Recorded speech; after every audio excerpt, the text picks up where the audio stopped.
Pas oublié. Exactement. OK. Donc, je disais qu'aujourd'hui, nous allons poursuivre avec l'enregistrement des ressources et, Mm. pardon, l'administration des ressources.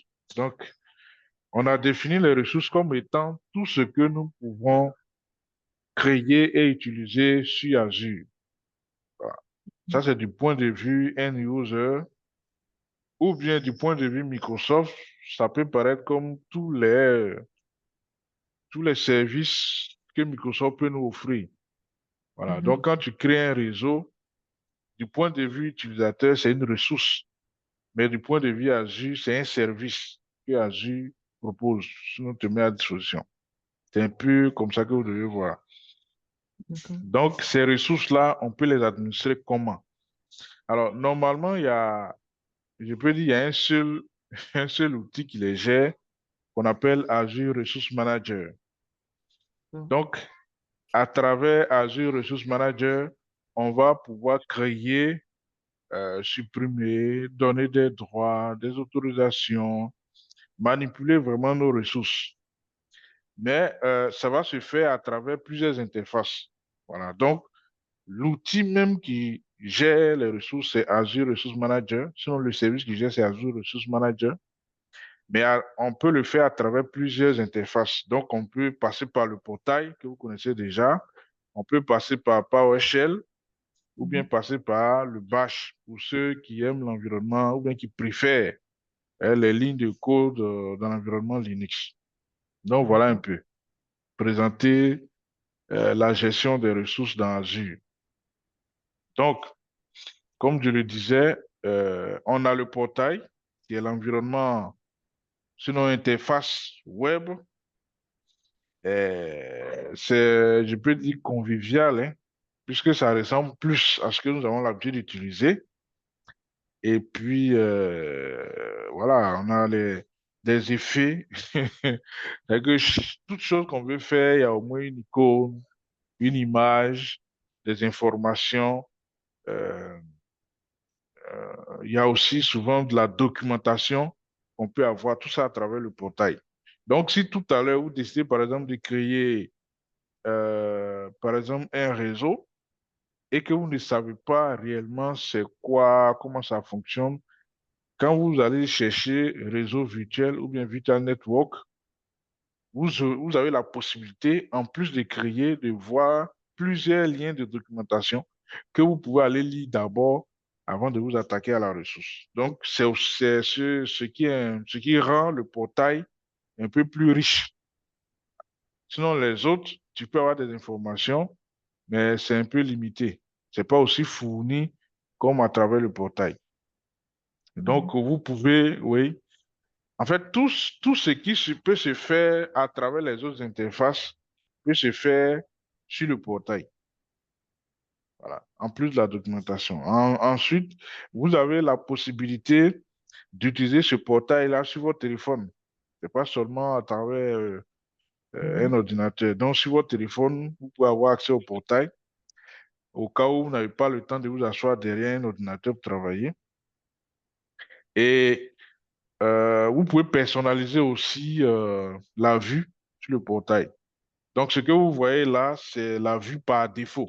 Mais vous pouvez réorganiser, voilà, créer par exemple une barre de défilement à droite, à gauche, changer le thème, voilà, tout ce que vous voulez. Hein, ajouter même des favoris pour que dès que vous vous connectez, ces favoris-là soient toujours disponibles au lieu d'aller les chercher. Voilà. On peut aussi, à travers le portail, accéder au Cloud Shell. Voilà. Donc, il y a un shell à travers le portail qu'on appelle le Cloud Shell. Donc, une fois que sur le portail, si vous voulez taper une commande, euh, vous pouvez aller directement ouvrir le Cloud Shell. À ne pas comparer avec Azure Cloud Shell qui est autre chose. Voilà. Vous voyez, le Cloud Shell, quand vous l'ouvrez, c'est juste pour taper une commande et puis c'est fini. Maintenant, le Cloud Shell dont je vous parlais la dernière fois existe en deux types. Il y a je peux dire la version ou bien le modèle de Microsoft et puis il y a le modèle Linux. Donc, quand vous choisissez PowerShell, Là où vous êtes avec les commandes Microsoft. Quand vous choisissez le Bash, vous êtes avec les commandes Linux. Voilà. Donc, en plus du portail, on a la partie cloud, pardon, la partie shell qui peut être soit en Linux ou en Microsoft. Voilà. Et vous accédez à ce shell-là depuis le portail. Donc, on ne va pas vous demander de vous authentifier, de fournir un login, un password.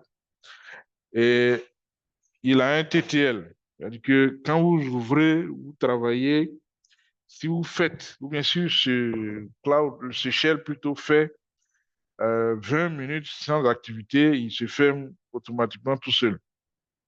Voilà. Et puis, voilà, c'est une session, on lui fournit par session et par utilisateur. Voilà, non. Si vous avez plusieurs comptes et que vous voulez travailler avec ces plusieurs comptes, vous serez obligé d'ouvrir plusieurs sessions. C'est un peu comme dans Linux hein, où on peut ouvrir plusieurs terminaux. Voilà. Ensuite, nous avons le PowerShell. Donc là, on parle de Azure Cloud Shell qui a deux versions, le Bash et le PowerShell de Microsoft. Et on a le Azure PowerShell et Azure CLI. Là, ce PowerShell-là est, je peux dire, identique à ce qu'on a sur nos PC. Et le CLI aussi est identique au CMD qu'on a sur nos PC. Voilà. Donc, si vous pensez que vous avez des commandes à taper, euh, dans la partie CLI, vous pouvez le faire également. Ou bien, ce CLI-là, vous pouvez l'ouvrir depuis une machine qui est connectée à Azure. Voilà. Ça aussi, il faut le savoir. Ça, par exemple, si vous avez votre PC qui est connecté à Azure ou bien un serveur à partir duquel vous pouvez joindre des ressources à Azure, vous pouvez ouvrir le CLI sur ce serveur et puis taper les mêmes commandes. Ça aussi, ça va marcher. Voilà. Donc, quand vous entendez parler souvent de AZ copy, c'est la fameuse commande que les gens utilisent pour copier des données depuis une machine on-prem vers un repository sur Azure. C'est en passant soit par le PowerShell ou bien le CLI. Donc, cela peut se faire directement, comme je le dis, je me répète, à partir d'un serveur ou bien d'une machine qui est connectée à des ressources ou bien à un réseau sur Azure. Alors,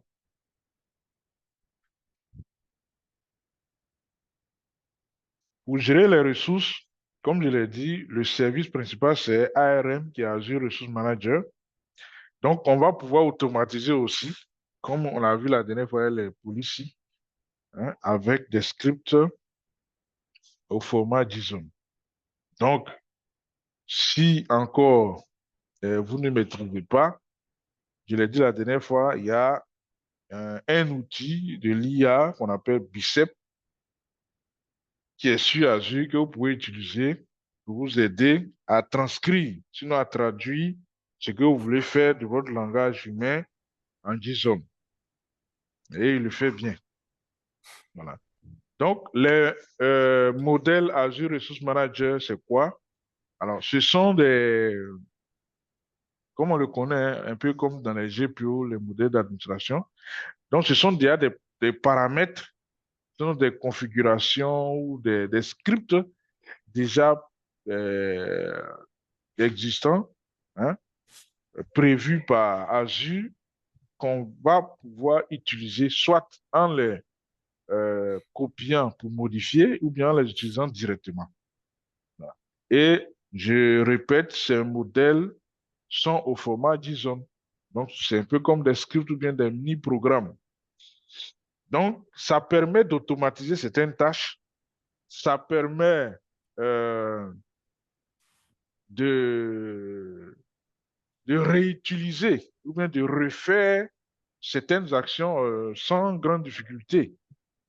Hein? Par exemple, si vous avez la possibilité de faire du provisioning de VM des applications, hein, comme par exemple, je donne l'exemple hein, de mon ami Daouda. Chaque fois qu'il doit migrer pour un serveur Hyper-V, hein, il doit demander qu'on mette à disposition la VM SQL Server, la VM du serveur d'application, ou bien une ou deux VM d'interface. Alors, dans ce cas, si chaque fois il doit demander, bon, peut-être que chaque fois il va demander le technicien ou bien l'ingénieur qui est là-bas va aller faire nouveau, ou bien nouveau, hein, ou bien nouvelle VM, il va aller choisir. Alors que s'il le fait une seule fois à travers un modèle, chaque fois que M. Daouda demande, il n'a qu'à lancer hein, le script JSON. En moins d'une minute, toutes ces ressources-là sont disponibles. C'est un peu ça l'avantage d'utiliser les modèles ARM. Voilà. Donc, pour ceux qui maîtrisent le code, ils peuvent le développer. Donc, si vous ne maîtrisez pas aussi, allez utiliser les modèles. Voilà. Mais il faut chercher quand même à comprendre ce que ça veut dire et puis les différentes parties. Parce que s'il y a un incident, ou bien peut-être quand vous réutilisez le modèle, ça ne marche pas, il faut pouvoir aller faire un petit troubleshooting. Voilà. À moins de faire comme certains techniciens, ils vont tout balayer pour reprendre. Bon. Tant que tu n'as pas détecté le problème, le même incident risque de se reproduire. Ça, rassurez-vous, c'est comme ça. Donc, on développe le modèle en JSON, on va appliquer le modèle et puis s'assurer que ça s'est bien passé et puis pouvoir réutiliser ce modèle-là une autre fois. Donc, comme le dit là, ça permet de simplifier l'orchestration, donc le provisioning. Donc, même dans le modèle, tu peux prévoir, hein, tu peux dire, bon, euh, tu crées l'orchestration, c'est ça, c'est-à-dire que il crée d'abord le serveur d'application, ensuite il crée le serveur de base de données, il crée le serveur d'interface, ainsi de suite. Donc, cette manière de décrire là, c'est ça qu'on appelle l'orchestration. Voilà. Donc, il va le faire au fur et à mesure, mais on peut prévoir tout ça à travers un seul modèle. Voilà, au lieu de le faire un à un. Donc, voici un exemple, par exemple, de modèle JSON euh, pour déployer, sinon provisionner des ressources. Voilà. Donc, ici, il va définir toutes les ressources manager dans un déploiement. Donc, c'est écrit au format JSON avec des collections de traits, de clés valeurs. Chaque clé est une chaîne. Chaque valeur peut être une chaîne, un nombre, ainsi de bon. Ça, ce sont des choses qu'on apprend en programmation. Donc, pour ceux qui ont fait un peu de C++, C Sharp, ça ressemble un peu à ça. Voilà. Et la suite du modèle, c'est ça. Donc, ici, on doit pouvoir spécifier les valeurs qui sont configurables quand le modèle s'exécute. Donc, par exemple, si vous devez, à travers le modèle, créer des VM, la VM doit avoir un nom, par exemple. Euh, on doit, pour la création d'une VM, on prévoit un compte admin qui va se connecter à la VM. Donc, il y a le login et puis il y a le password. Donc, voici, ou bien on peut prévoir même le tag, ainsi de suite, tout ça. Donc, tu peux prévoir tout ça dans le modèle de sorte à ce que lors de la création, il y ait peut-être un peu comme une interaction entre l'humain et puis le modèle. Donc, il s'exécute et puis il va t'afficher un champ. Hein, veuillez entrer le nom de la VM. Tu entres pas, il continue. Veuillez entrer, par exemple, le tag. Ainsi de suite. Voilà. Et puis, c'est fini. Voilà. Je ne sais pas si on se suit. Donc, par exemple, ici, euh, il y a la partie admin username que vous devez entrer. On dit la description username for VM. Bon, vous pouvez laisser ou bien modifier, mais le plus important, c'est le username. Et puis, on a le password. Donc, c'est un exemple. Hein. Donc, il va afficher le champ pour que vous entrez, par exemple, le compte admin que vous avez prévu. Si c'est très, enfin, c'est un exemple. Hein. et puis après, vous mettez le password. C'est tout. Ça, c'est vraiment très, je peux dire synthétique. Sinon, il y a des modèles qui sont très longs. Bon, la longueur ne définit pas forcément la complexité, hein. La longueur, c'est parce qu'il y a beaucoup de choses dedans. Parce que le même modèle, comme je l'ai dit, peut créer le réseau, créer les subnets, hein, et puis créer, par exemple, les VM, prévoir, par exemple, les NSG, il y a plein de choses. Donc, le même modèle peut contenir beaucoup de choses. Ça peut justifier la longueur, mais pas forcément la complexité. Parce que tout ce qui est dans le modèle, là, c'est ce qu'on a l'habitude de faire à travers le portail. Voilà. Si tu veux en mode graphique. Donc, je vous parlais tantôt de l'outil IA Bicep. Donc, lui, il va vous proposer une syntaxe simple que vous allez remplir et puis lui va convertir en JSON. Voilà. Donc, par exemple, le modèle de fichier qui est là, vous me donnez le nom, hein, du compte de stockage, ressources, storage et compte. Donc, ici, c'est pour créer un compte de stockage. Donc, il va vous afficher, vous mettez le nom, vous mettez la localisation, hein, la région, c'est ça qui est location. S'il y a un tag qui est prévu, vous mettez le tag. Le type de compte de stockage, ici, c'est storage V2. Donc, ici, c'est, je sais pas, bon, on n'a pas encore vu, mais on appelle ça General Purpose V2. C'est pour les blobs. Voilà. Et puis, le SKU, vous indiquez, par exemple, standard LRS. LRS, c'est un modèle de réplication, hein. Ça peut être LRS, GRS, ainsi de suite. On verra ça. Donc, vous voyez que le simple fait d'avoir rempli ça, Azure va convertir ça au, au format JSON et puis vous allez pouvoir l'utiliser. Voilà. C'est bon? Voilà.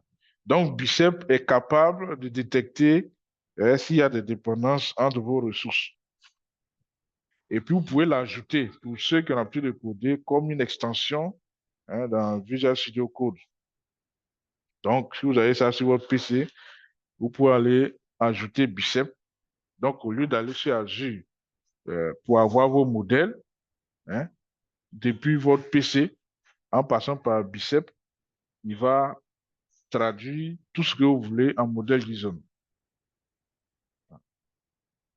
Ça peut aller? Allô? Allô? Oui, ça peut aller. OK. Donc, vous aurez un lab qui va vous demander de créer Allô, un vous modèle. m'entendez? Oui, je t'entends. Ok, d'accord, ok, ça marche. OK. Donc, c'était pour dire qu'on entendait quoi. OK. Vous allez créer un modèle Azure Resource Manager. Donc, le modèle, comme je l'ai défini, c'est au format JSON. Bon. Donc, soit vous allez passer par Bicep ou bien euh, il y aura un modèle que vous allez prendre et puis modifier, comme la tâche 2 l'indique. Vous allez pouvoir configurer aussi et déployer un modèle avec Azure PowerShell, déployer des modèles Azure avec l'interface CLI. Donc, par exemple, euh, ici, ce que le lab demande, c'est de créer, par exemple, un disque dur, hein, un disque dur. Et vous allez d'abord créer le disque dur en vous basant sur le modèle JSON. Ensuite, vous allez pouvoir créer, bon, je ne dirais pas le même disque dur, mais un disque dur, hein, pareil, à travers le portail. Troisième tâche, créer un même disque dur en passant par PowerShell. Créer un même disque dur en passant par CLI. Et créer un même disque dur en passant par Bicep. Donc, vous voyez que la même tâche de création de disque dur, on peut l'exécuter de différentes manières. Et à travers, voilà, et à travers, je peux dire plusieurs solutions, plusieurs interfaces. Donc, soit vous passez par le portail, vous passez par le PowerShell, vous passez par le CLI, ou bien vous passez par Bicep. Ou bien si vous êtes très très bien en JSON, vous pouvez le faire directement en vous-même définissant bien créant votre modèle, disons, qui va déployer le 18. Donc ça, c'est la première des choses que vous devez faire le prochain lab. Est-ce que il y a une question sur la gestion des ressources, non, l'administration des ressources avec Azure Resource Manager? Ça va pour moi. OK. Daouda?